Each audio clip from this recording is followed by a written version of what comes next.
se logodește robului Dumnezeu Ilie Alexandru, cu roaba lui Dumnezeu Teodora Elena, cu mărire și cu cinste, încununează-i pe dânsii. Însuși, stăpâne, cel ce din început ai izdi pe om și l-ai pus pe el ca pe un stăpân a făpturii și ai zis: nu este bine să fie omul singur pe pământ.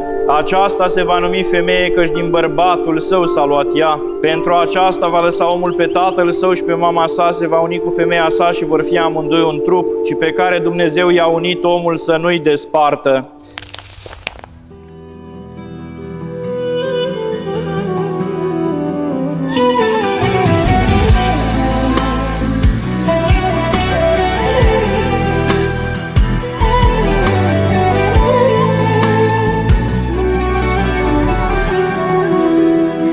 Iubirea ta mi-e fericire, acum aici, oriunde în lume.